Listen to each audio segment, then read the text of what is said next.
न जाने ये आवाज़ आप लोगों के कानों तक पहुंच पा रही है कि नहीं पहुंच पा रही है, लेकिन ये बाहर जो इस विंडो से बाहर ये रोशनी दिखाई दे रही है, वहाँ एक मंदिर है और मुझे मंदिर से कोई गुरेज, कोई परहेज नहीं है।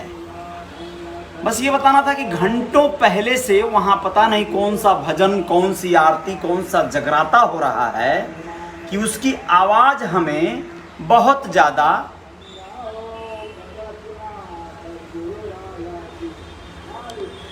शोर शराबा वाली नज़र आ रही है। जी हाँ, नमस्ते, मैं अजय साहनी स्टार हूँ, रियल रिपोर्टर न्यूज़ का मेरा ये पेज है, आप सभी का स्वागत है। आप लोगों को बताना चाहता हूँ कि मुझे कोई परेशानी नहीं है किसी धर्म से, किसी अनुष्ठान से, किसी समुदाय से। मुझे तो बड़ी खुशी होती है, मुझे गर्व होता है कि गतिविधियां होनी चाहिए, आपके जीवन में गतिविधियां होनी चाहिए, आपके जीवन में खुशियां होनी चाहिए, आपके जीवन में उत्साह होने चाहिए, सब कुछ जल से होने चाहिए, सब कुछ अच्छे होने चाहिए। लेकिन आप चाहें किसी भी धर्म से संबंधित हों, आपके धर्म का सारा पर्व मनाइए, सारे जलसे मनाइए, लेकिन जब वो जलसे किसी और के जीवन को डिस्टर्ब करने लगते हैं, बाधित करने लगते हैं, तो समस्याएं बढ़ जाती हैं। आप लोगों को बताना बहुत ज़रूरी है कि ये जो शोर बाहर सुनाई दे रहा है, उस पर यूं ही कोई नहीं ध्यान गया। कारण है कि अभी मुंबई में बच्चों के एग्ज़ाम चल रहे हैं और वो एग्ज़ाम में कल मैथमेटिक्स का पेपर है। 7वीं में बेटी पढ़ती है, वह बहुत ज़्यादा कंसंट्रेट करने की कोशिश भी करती है, वो कर भी रही है, कुछ शिकायत नहीं किया उसने। लेकिन मुझे लगा कि थोड़ा सा ये जो शोर शराबा है बाहर, काश ये नहीं होता तो और ज़्यादा मतलब बच्चों को एकाग्र होने में शायद मदद मिलती। अब आप लोगों के बच्चे हो सकता है बड़े स्मार्ट हों, बड़े शानदार हों, चाहे कोई भजन कीर्तन मंडली गा रही हो, कुछ भी चल रहा हो, शोर शराबा हो रहा हो, वो एकाग्रता बना ले रहे हों। हो सकता है मेरी भी बेटी वो उस चीज़ को बना ले और आपके भी बच्चे बना ले, लेकिन माता पिता होने के नाते आपको या हमें थोड़ी सी फिक्र हो सकती है। तो इसी के आधार पे मैंने एक पोस्ट किया। उस पोस्ट में लिखा कि ये जो नेताओं के लाउड स्पीकर लगते हैं, बड़े बड़े डीजे, साउंड और तमाम तरह की चीज़ें, या मस्जिदों पे जो अजान होने वाले लाउड स्पीकर लगते हैं, या मंदिरों में ये कीर्तन भजन करने वाले बेसुरे गधे जो बैठ के कीर्तन गा रहे हैं, जिनकी आवाज़ जरा भी कानों में अच्छी नहीं लग रही है, उनके कीर्तन में कोई बहुत मादकता नहीं है, बहुत मोह पाश नहीं है कि वो खींचे जा रहा है, बड़ा अच्छा जो है सुरीला गा रहा है, ऐसा नहीं है। लेकिन फिर भी वो बहुत सारे अतरंगी शब्द और तमाम तरह के उलझुल जो है संभाषणों से एक पूरा का पूरा ध्वनि प्रदूषण पैदा जरूर कर रहा है। भगवान कितना खुश हो रहे होंगे उस पर मुझे नहीं मालूम, लेकिन मैं तो बिल्कुल खुश नहीं हुआ। तो मैंने एक पोस्ट किया कि सभी इन लाउड स्पीकरों पर बैन लग जाना चाहिए। जो भी नेताओं के, चाहे भाषणों वाले लाउड स्पीकर हों, चाहे मस्जिदों के अजान वाले हों, चाहे मंदिरों के कीर्तन वाले लाउड स्पीकर हों, चाहे शादी विवाह के डीजे वाले लाउड स्पीकर ही क्यों ना हो, लेकिन अगर बच्चों की पढ़ाई में, शिक्षा दीक्षा में वो बाधा बन रहे हैं तो कतई वो नहीं बजने चाहिए, उस पर बैन लग जाना चाहिए। इस पर और लोग तो मुंह बाद में खोलते। एक महानुभाव पंडित जी सूर्य प्रताप तिवारी जी ने सबसे पहले अपना जो मुखौटा है वो खोलते हुए कहा है कि मस्जिदों का अजान नहीं सुनाई देता है क्या? मैंने तो लिखा है मस्जिदों का भी बंद होना चाहिए, क्योंकि मुझे अंदाजा था कि मैं सिर्फ मंदिरों का कहूँगा तो एक वर्ग जो है वो बहुत ज़्यादा उसको आहत हो गया, वो ठेस पहुँचेगा। भैया मैं सबको कहा हूँ, मैं तो बच्चों के भविष्य को लेकर बात किया हूँ, बच्चों की पढ़ाई, शिक्षा दीक्षा को लेकर बात किया हूँ। आपके बच्चे हों, हमारे बच्चे हों, जिसके भी हों, मैं आपको बताऊँ, मैं जहाँ रहता हूँ वहाँ पर मस्जिदों का अजान सुनाई नहीं देता है, क्योंकि यहाँ अगल बगल शायद मस्जिदें नहीं होंगी, थोड़ी दूर होंगी, तो अजान से तो डिस्टर्ब होने का चांस नहीं है यहाँ। अगर अजान से इस तरह के पढ़ाई लिखाई, शिक्षा दीक्षा में ज़रा भी डिस्टर्ब होता तो मैं उसकी तारीफ नहीं करता। मेरे जैसा आदमी तुरंत उसके बारे में भी यही बोलता है। एक बात स्पष्ट कर देना चाहता हूँ, यहाँ बगल में ही जहाँ मैं रहता हूँ वहाँ पर थोड़े ही दूर पर एक बहुत बड़ा रेस्टो और बहुत बड़ा ओपन बहुत शानदार लाइव ऑर्केस्ट्रा वाला ओपन ग्राउंड एक रेस्टोरेंट खुला। 2 महीने पहले की बात है।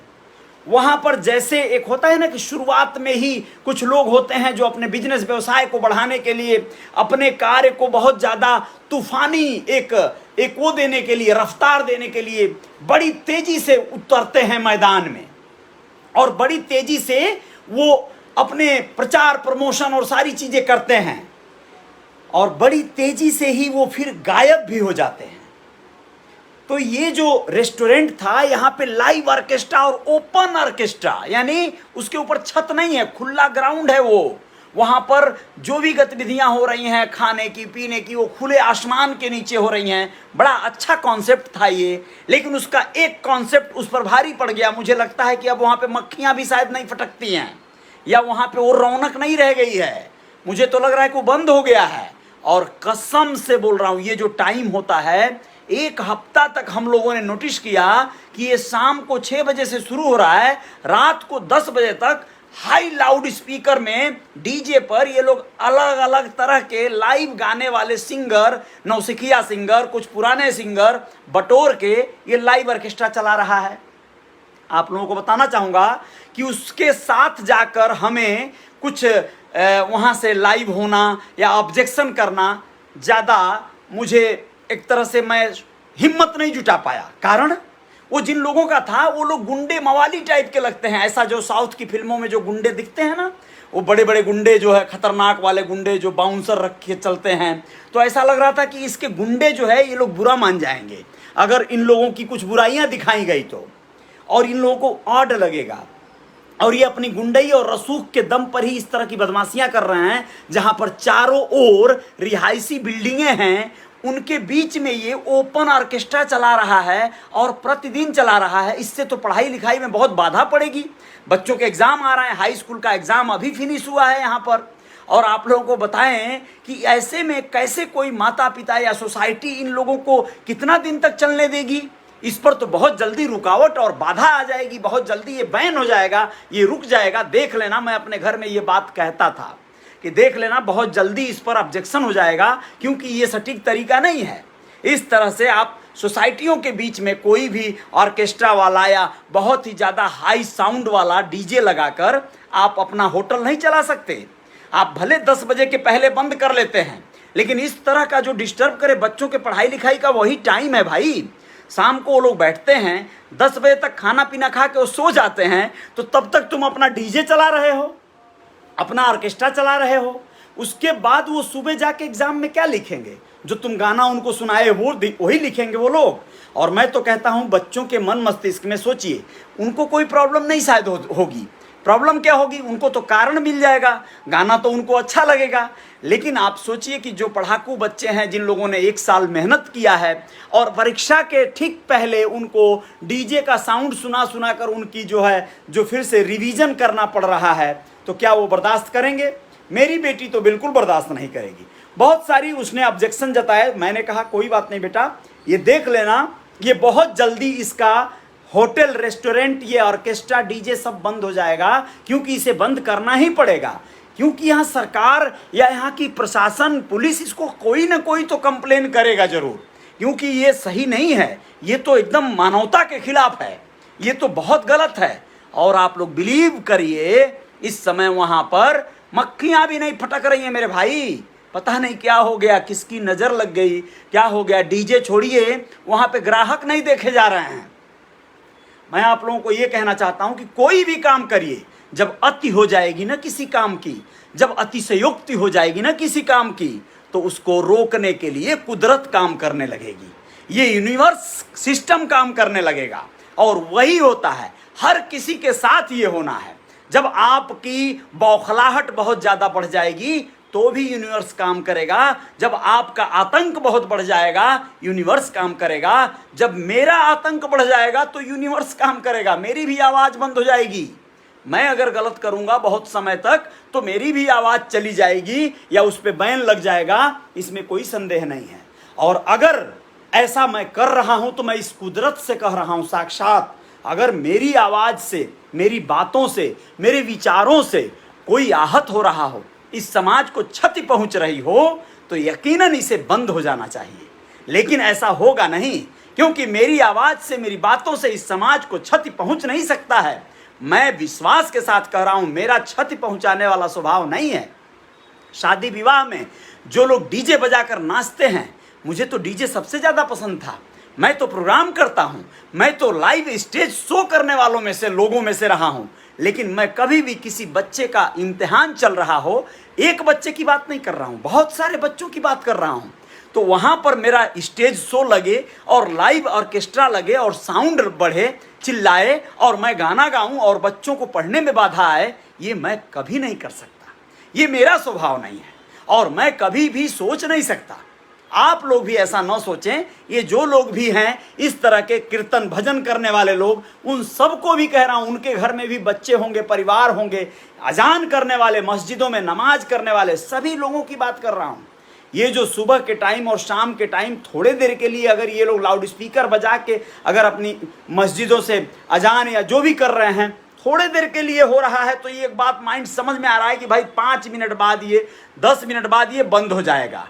लेकिन अगर यही 1 घंटा 2 घंटा चले तो 1 घंटा 2 घंटा चलता है कीर्तन, नेताओं का भाषण, सबसे पहले तो इन्हीं पर बंदी से लग जानी चाहिए, नेताओं के भाषणों पर, वरना दिक्कतें बहुत बढ़ जाएंगी।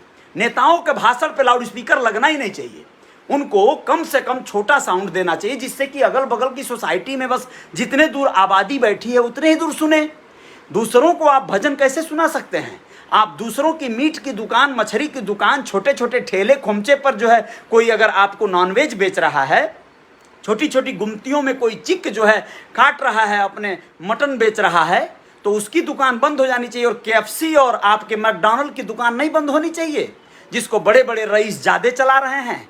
KFC और बड़े बड़े बीफ सेंटर इस तरह के जो चला रहे हैं, उन लोग कौन हैं? आप लोग पता करिए, कभी पता चल जाएगा। और आप लोगों को बताना जरूरी है कि ये जो बड़े बड़े ऑनलाइन ऑर्डर दे के जो खाना मंगा लेने वाले लोग हैं, उनको कोई दिक्कत ना हो। यानी एक जो सामान्य लोग हैं, उन लोगों को खाना नहीं देना है, खाने नहीं देना है, और जो गरीब तबके का एक चिक है, कसाई है, उसे मटन, मछली, मुर्गा बेचने नहीं देना है। यानी वही सबसे बड़का तुर्रम हो जाएगा। उसी को देखने से आपका धर्म बेकार हो जाएगा।